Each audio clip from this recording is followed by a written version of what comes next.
about it. So everyone knows this is Elysium. Go ahead and introduce yourselves along the panel, and then tell me who's speaking. I'm probably the only one who needs to introduce myself. Simon Kinberg, a producer. Jodie Foster. Neill Blomkamp, director. Matt Damon. Matt Damon, director. Sharlto Copley. Hello. I'm just wondering if these microphones over here, like if you speak, Si, will this one hear you? I don't It know. seems like an extreme distance, doesn't it? All of them will hear you, bro. Okay. They're all good. Who would like to start? Yes. Well, just because nobody has a clue what this movie is about, what can you say? Can you just kind of guide us to what the concept and the role specifically for Matt and Jodie are? Well, the synopsis was. That's what we want you to say after you see it. I have no idea what that was about. Well, that was Then strange. we'll have done our jobs. Clearly, they didn't know what they were doing. No, it's a lot like the synopsis. It's a film about an orbital space station that has the rich living on it, and Earth is diseased and has been left behind, with the money and the resources having left. And Matt is from Earth, and Jodie's from the space station. And what type of themes are running through it? I mean, you say that the rich, there's a lot of that in the newspaper today, where Yeah. the rich seem to be getting more than 1%. So how much are you reflecting on? Yeah, I mean, it's not. The film definitely has elements of the haves and the have-nots, and the discrepancy in wealth that seems to be a widening gap. But it hopefully is a film where that sort of is woven into the tapestry of the story in a way that feels like an organic science fiction thrill ride. So the themes are sort of touched upon in a hopefully in a fairly realistic, not over the top way. I agree with what he said. Yeah, I mean it's a tough trick to be able to create an intelligent movie that has sociopolitical commentary and also have it be primitive and emotional and moving and blow things up at the same time. And that's something that Neill does. I think this film is very different than District 9 and addresses some of those issues from a very different way. But I think they share that mixture of sensibilities. I agree with everything she just said. I think it first and foremost will be really entertaining and really work on that level. But yeah, it certainly I think has a lot of relevance.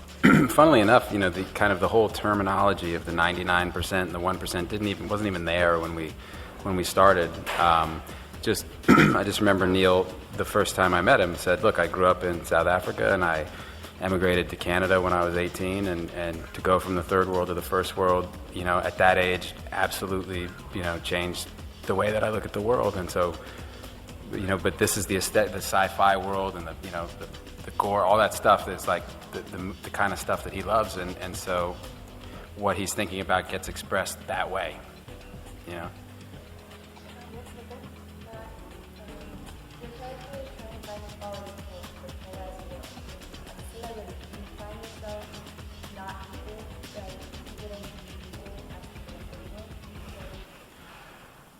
No, my character is trying to get to the space station because he's dying and he wants to get there because they have these health care. They have these med bays that you just lie in and you get kind of completely healed. So he's like on this desperate kind of. So is he sort of selfish? Yeah, I mean, in a way, in a way. Okay. In terms of being treated equally, I have, teams of people that do that for me. Oh, I don't even know. I mean, wow, I don't even know. I don't know that there's much to compare. I think celebrity culture and social commentary about disparate wealth. I don't know that those two things can be compared.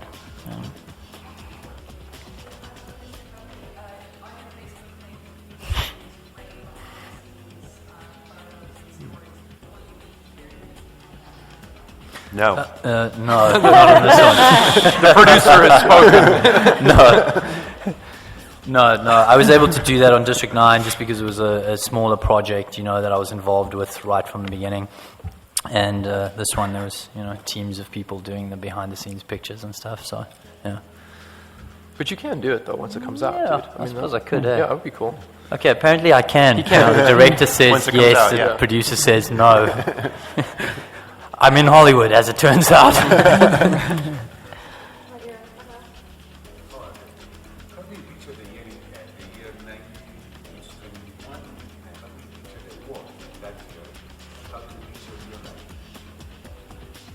Well, I probably won't be here. But, no, no, I don't even think this would be necessarily, if you asked Neill what his vision of what the world would really look like in 140 years, if he would say that it would look like this. This is just kind of dystopian fantasy, I'd say, or it's kind of a thought exercise, I think, that he went on, where he just kind of looked at, okay, well, where he came from, where he grew up, and where he lives now, and what's going on now in terms of disparate wealth, like the increasing gap, and okay, well, what if that kept happening for another 140 years? Like, what would that look like? But I mean, you could ask him. I don't know. Yeah, no, that's completely accurate. I mean, science fiction for the sake of science fiction, if it's about science, is not really, I guess, what this film is about. It's more using the imagery as an extrapolation of what the idea is, which is what Matt's saying. So does Elysium feel entirely realistic, the film, as in the year 2154?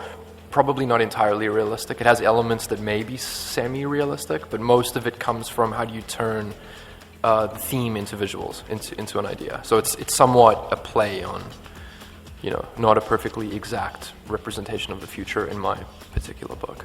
And Earth, as represented, is sort of behind technologically. Yeah, which may not be exactly correct in the real world. But yeah, it's basically quite... It's more devoid of technology than it would be in 2154, even if the money was pulled out.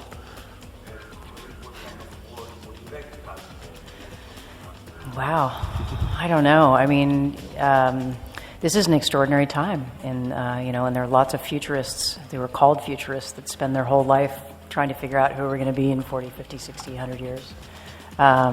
It's the great thing about science fiction. When you look at Matrix 15 years ago, I feel like we're living that now. Obviously, it was allegorical, so it took it to a different extreme, but we are, plugged in and living virtual lives and have all of our connectivity done virtually. We don't have body connectivity anymore, and that actually came true, which I thought was amazing that they, came up with that before any of the stuff was really going on. What would I like to have? We all talk about our fears. We talk about fears, Matt, about water, for example, and what's going to happen with all of that in the next 100 years, but food, energy, all those things. But there's good things, too, about what the digital age has offered us in terms of connectivity and transparency, and all these people from weird places in the world that are all talking to each other at 4 a.m. and sharing ideas, and with more, more openness than has ever been known. So that's a good thing.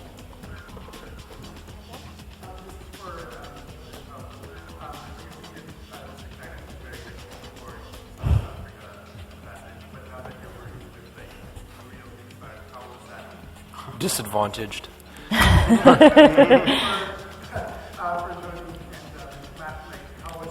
Was that my answer? You're like, okay, and now Matt and Jodie.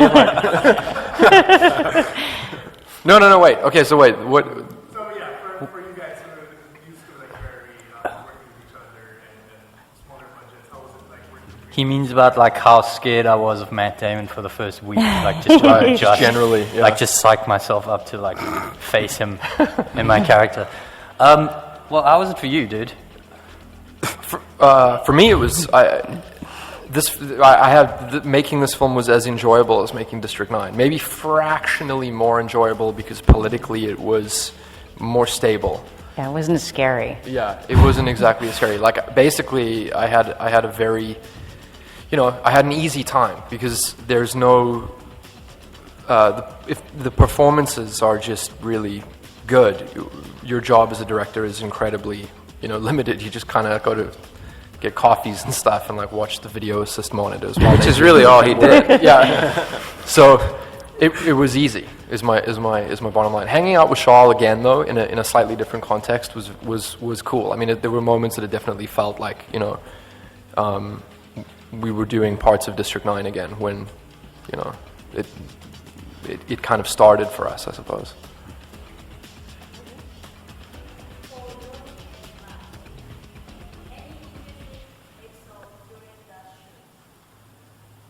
You first.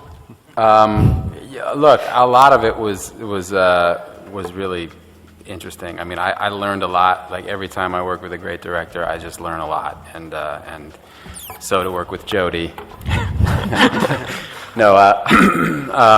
no, every day was really interesting. The level of detail that Neill had gone into was just really great. I mean, the first time I met him, he gave me this whole graphic novel and a whole different book with weapon systems and vehicles, and I mean, it was really.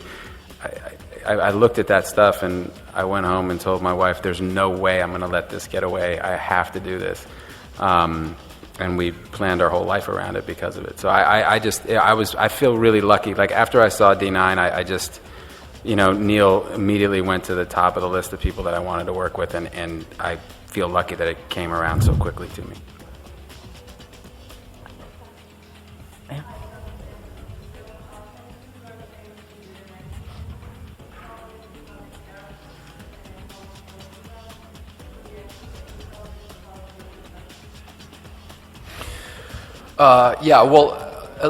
I'd seen Elite Squad 1 and 2, which, even separately from Wagner, just as movies, I really, really, really, really liked. And Wagner seemed incredibly talented. And the role that he plays in the film is actually quite a departure from what he appeared to be in Elite Squad. So his range, and also acting in English, it's actually really impressive what he did, because it is diametrically opposed to what he was like in Elite Squad. But the casting decision was just, what we were looking for was someone who English was a second language, and that they just felt like organically right for the role. And so it was like no contest with Wagner, like brilliant actor mixed with he fit all of the right, checked all the right boxes. And then Elysium Braga, she just felt really perfect. There was a casting session that happened with her, and it was like head and shoulders, sort of like obvious choice, like where you're like, well, she's the person. It didn't necessarily have to do with the fact that they were both Brazilian, but I really liked that it has this worldly kind of Brazilian, or South African, or International. Yeah, international vibe to it. I mean, both on the space station and on Earth.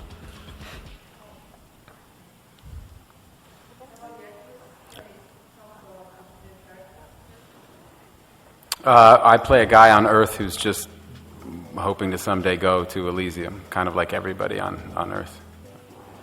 Sharlto. I play a guy called Kruger who, actually, when I read the script, I said to Neill, if I could be in this movie, this is the guy that I would want to do.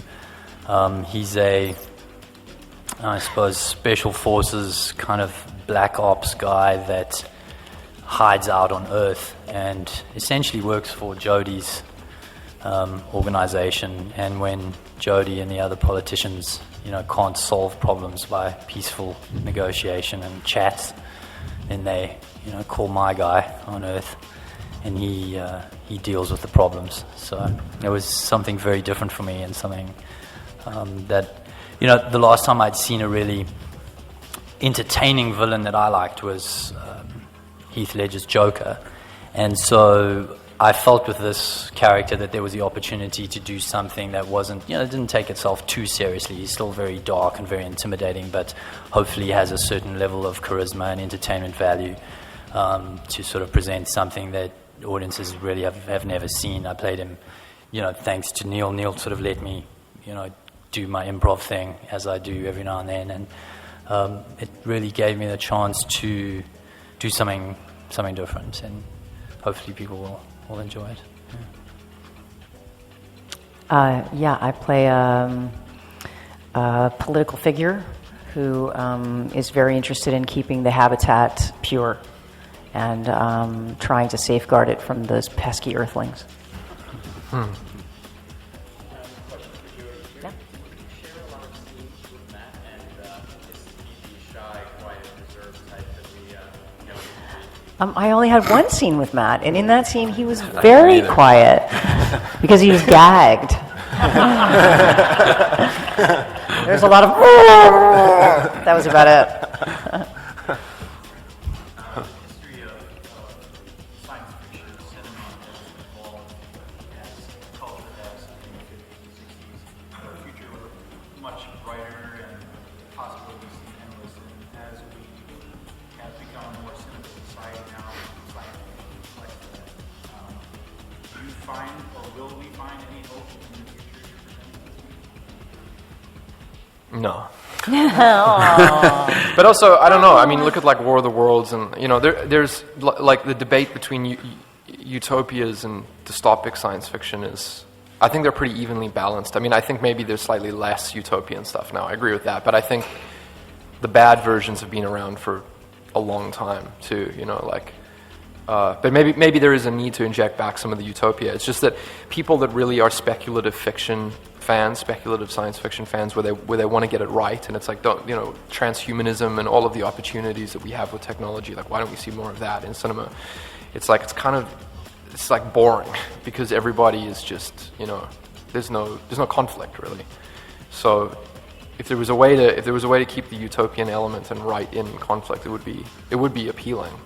I just don't know what that is right now.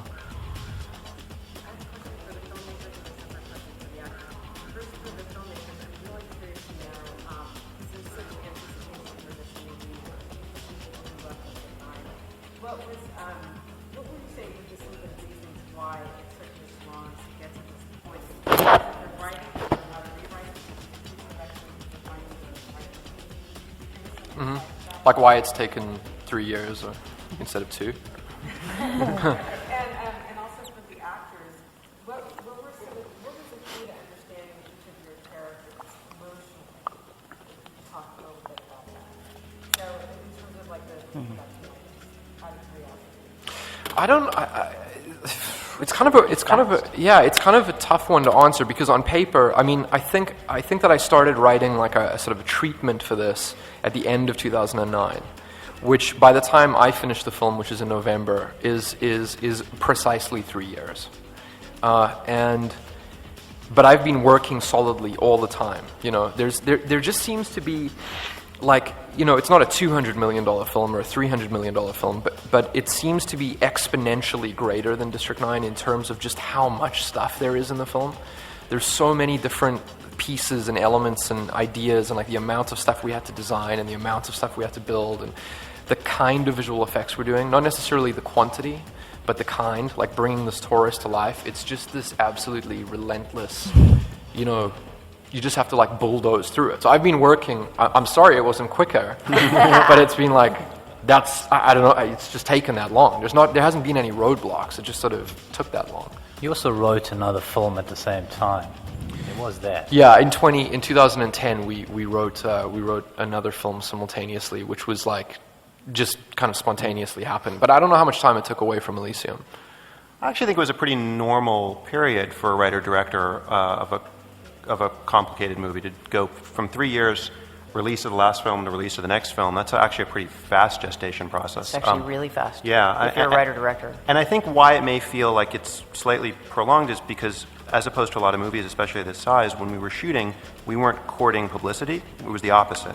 So instead of having tons of stuff in the press while we were shooting that would have made you feel like the movie started 6 months ago or whatever, or longer, we actively wanted the movie to feel more mysterious, to have people, we're going to show a lot today, but have people feel like there's more of a sense of discovery about it. The way that kind of when we were kids, there was more of a sense of discovery of what you were going to see. So that may be part of why it feels like it was prolonged. But 3 years for a writer-director of a movie this size is actually, Jim Cameron's, 10, 15 years between each movie, so pretty fast. Oh, boy.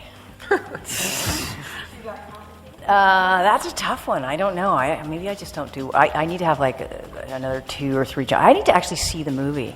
I haven't seen the movie. None of us have seen the film. Matt may have seen bits and pieces, but none of us have seen it. So we're going to be as surprised as you are. And interestingly, when you do films, sometimes you have conscious reasons, things that you were looking for, or stuff that you were trying to do, and then you see the film and you're like, wow, it ended up being something totally different, and you kind of react to that. So I don't know, key to my character. Maybe the accent, French accent. I don't know, it's a tough one to answer. Like, if I asked you what's the key to you emotionally, like, how would you answer that? Well, my character's dying imminently. Like, so that's probably what's driving a lot of what he does. The acting stems from the imminent death. Yes, yes, mostly. That's that would your be motivation. The direction I would get. Yeah. So what am I thinking here? Well, dude, you're going to die.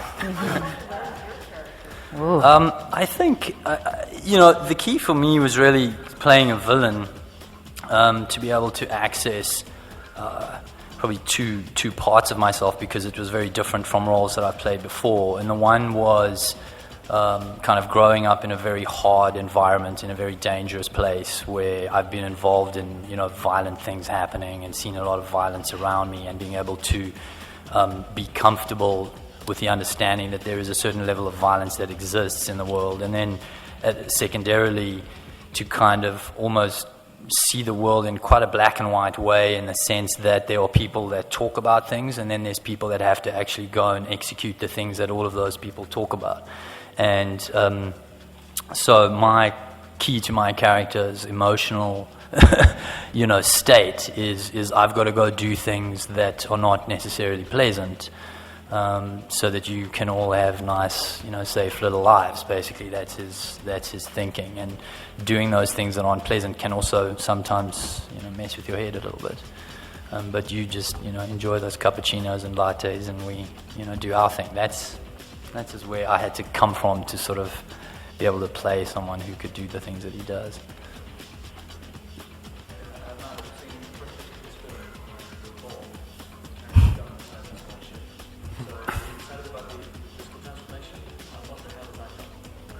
It was Neill in that graphic novel that he gave me was a picture of the Max character, and he had a very specific look, and that was just, like every other piece and detail of the whole kind of world that Neill created. I'm sure if we look back at the graphic novel, it's going to look a lot like the movie's eventually going to look, except the movie will obviously be rendered in much greater detail.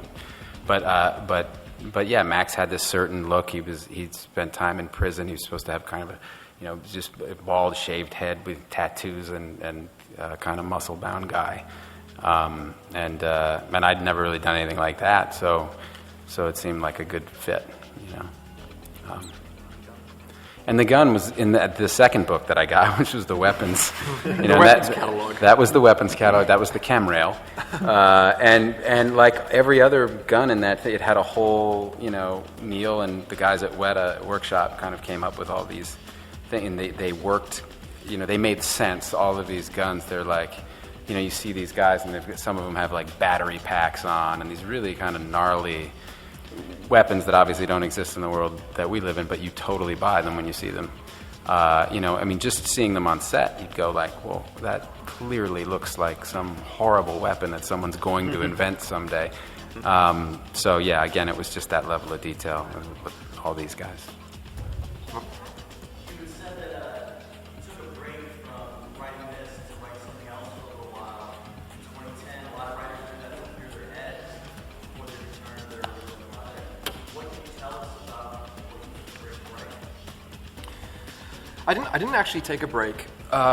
that seems to be my style lately. It's just like continuous work. But it wasn't a break. What happened was I was writing Elysium, and I had this idea for this film, and so I wrote it with Terry, who wrote District 9 with me, and I was writing Elysium on my own. And so I just came up with the original idea, and within like literally like, I don't remember exactly, but maybe 3 weeks, it was like done. And it was simultaneous. It was like I would just write that when I felt like it with her, and then I would write Elysium on my own and bounce between them. And it was a fairly fully formed idea, so it's quite easy to jot down, and it's much more simplistic than Elysium in terms of just overall kind of concept. It's a much more simple thing. It's a science fiction comedy thing. That's about as far as I can go with it. Will that be your next movie? It may be. Chappie. Yeah. I.E.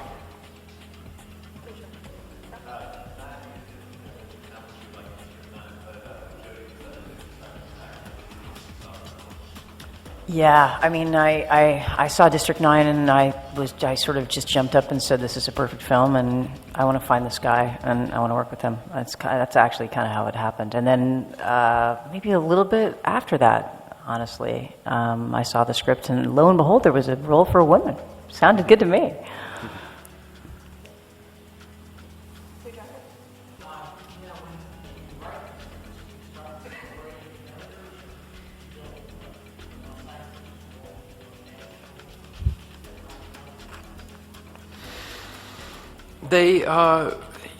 District 9, Elysium, and Chappie, I think, were all born out of, there are always some sort of like visual concept first, all of them.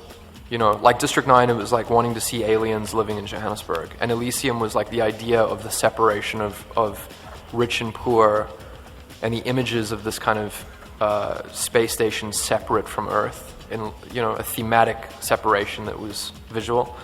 And Chappie is the imagery, because I think I'm a visual person first, more than anything. It was just the imagery of this ridiculous robot character.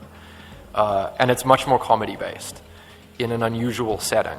And so that's where that came from. They're always like, they seem to be visual first, really. Visuals of ideas.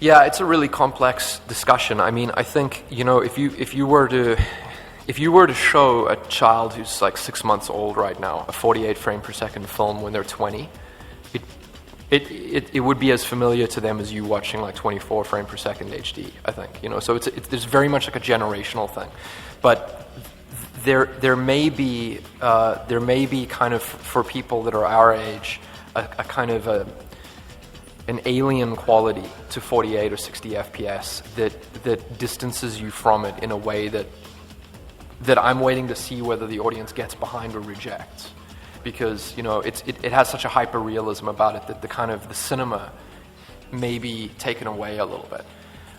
Like for me, I don't like it, but that's just me personally. Like I prefer 24 FPS. I definitely prefer 2D over 3D, and that's a personal preference thing.